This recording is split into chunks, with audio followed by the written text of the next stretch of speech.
Hi, I'm Kristen, the dietitian. Today we're going to talk about chocolate. Is chocolate healthy for you? We're going to cover this question and discuss the benefits of chocolate, what things we need to be careful about when we're enjoying chocolate to make sure we don't overdo it, and then also some great ways we can enjoy chocolate in a healthy way.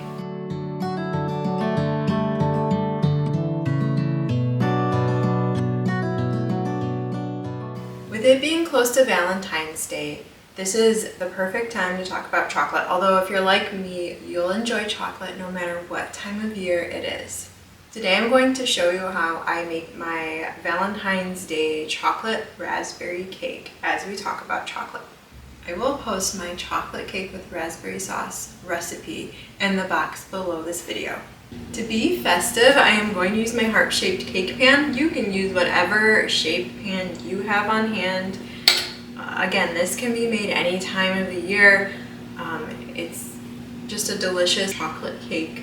It is made a little bit healthier because it's made with extra virgin olive oil for the fat. I also add cocoa powder, which provides fiber, and I also use whole wheat pastry flour for my flour, which adds more fiber and a little bit more minerals to this. If you're not a fan of whole wheat pastry flour, you can always use white flour. Whole wheat pastry flour is a whole wheat flour that's ground finer, so it's going to produce a more tender baked good compared to regular whole wheat flour. So if you haven't tried it before, I would encourage you to try it out in this recipe or another recipe. You can either swap half of the white flour with whole wheat pastry flour or all of it.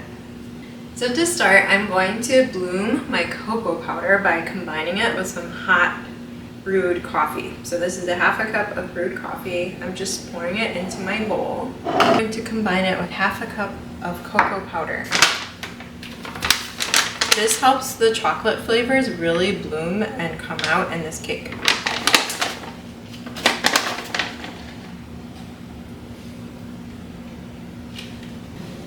So let's address this question. Is chocolate healthy for you? Americans eat about 10 to 12 pounds of chocolate per year. That's 2.8 billion pounds of chocolate that's consumed by our country every year.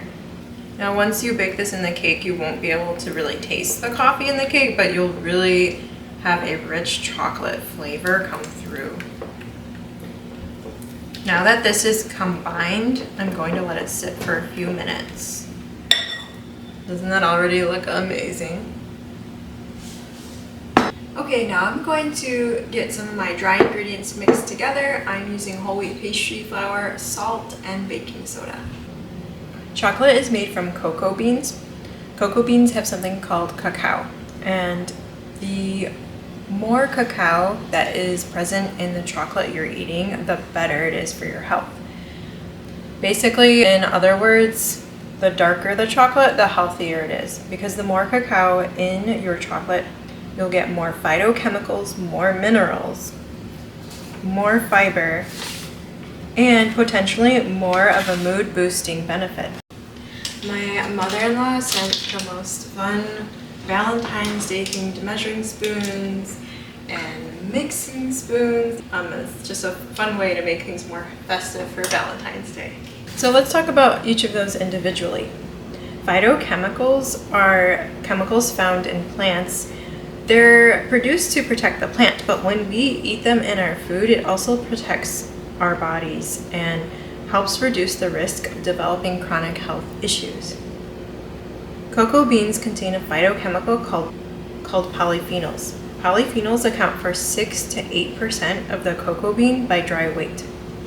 The most abundant polyphenols in cacao beans are flavonoids. So you've probably heard of flavonoids before, but flavonoids are known for protecting our heart health. They help lower blood pressure and also provide antioxidant protection. Now that my dry ingredients are mixed, I need to get the rest of my wet ingredients mixed. So to my cocoa and chocolate mixture, I'm adding 3/4 cup of buttermilk,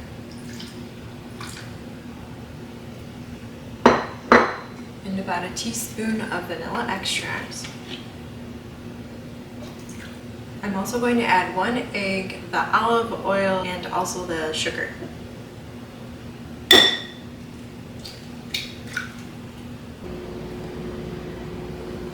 Dark chocolates also have more minerals in them. Dark chocolate was higher in calcium, iron, magnesium, phosphorus, and potassium, and also zinc. Cocoa beans and cacao contain fiber. So the darker the chocolate, the more fiber your chocolate will have.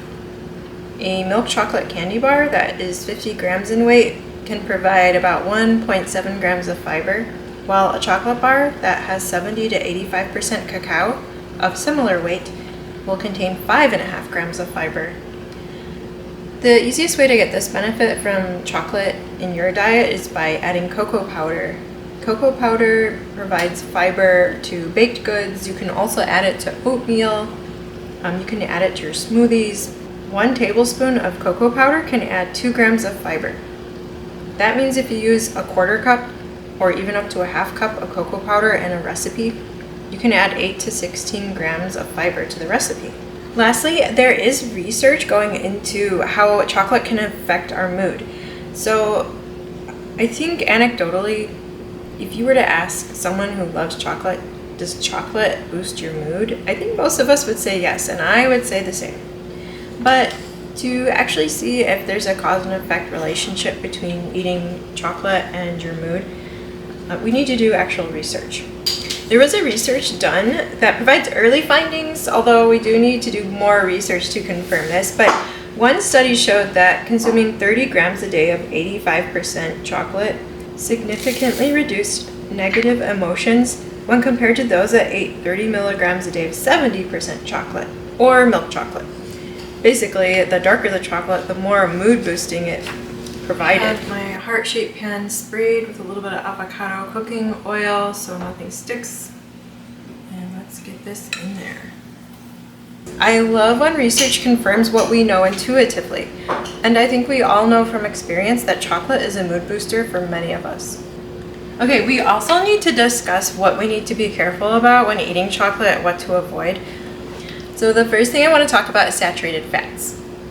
As saturated fats are the main cause of high blood cholesterol, we need to be mindful of foods that have saturated fats and limit them.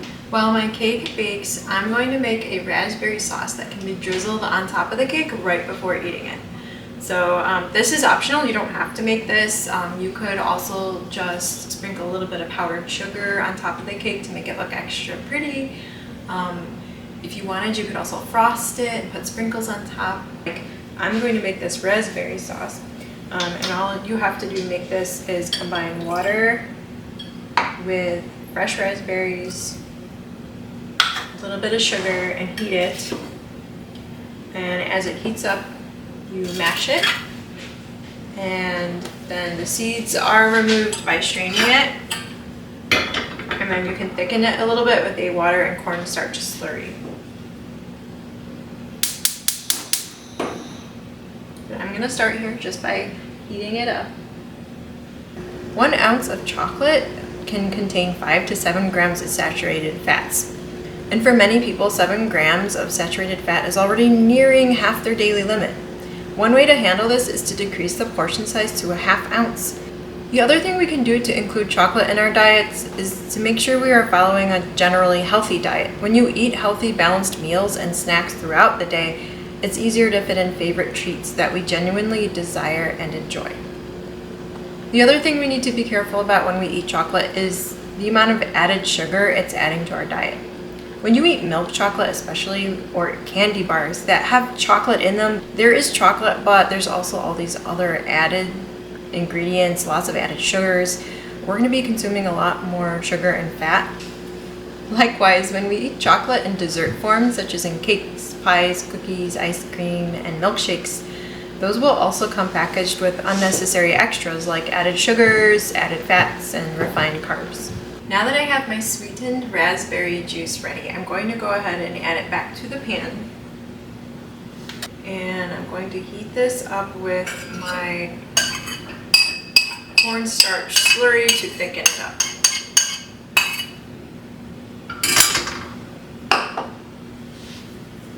So to make the slurry, I'm just doing a tablespoon of water with 1.5 teaspoons of cornstarch. If you don't like using cornstarch, you can always use arrowroot powder. If you truly enjoy chocolate, try to take advantage of its health benefits without adding all of the extras. Enjoy a piece of dark chocolate by itself, or find another minimal way to enjoy chocolate. I really enjoy eating dark chocolate covered almonds. They have a little bit of sea salt sprinkled on them. The almonds do add extra calories, but they're very nutrient dense calories. They also offer healthy fats, protein, and fiber, so to me that's a good trade-off. The other thing we can always consider is our portion size. So when you eat chocolate, make sure you're eating a small serving instead of a large serving. Like all good things, eating chocolate in moderation is key to enjoying it and staying healthy. This is already nice and thick, so I'm removing it from the heat. So here's how my cake turned out. It's beautiful. You can see the 2 puncture holes where I was testing if it was done. It took about 39 minutes to bake in the oven. Now that my cake is cooling off, I'm gonna slice it, put some raspberry sauce on top, and give it a try.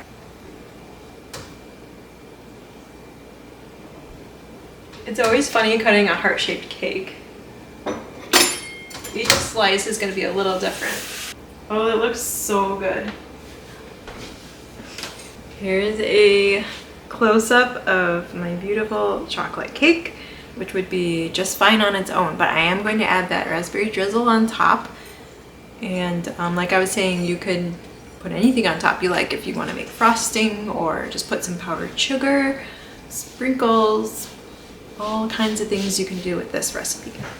So I put my raspberry sauce in this little squeezy bottle, which just helps me drizzle it in a more fashionable way, but you can always just use a spoon and drizzle it on top.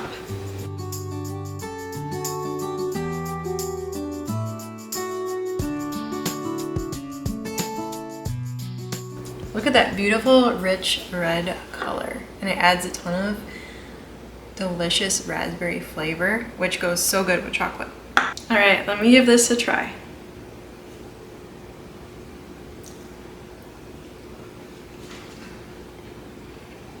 It's really good. I love the chocolate flavor. There's mini chocolate chips in here. They give you an additional burst of flavor. And the raspberry sauce adds this fun zing that goes so good with the chocolate. Well, I hope you give this recipe a try.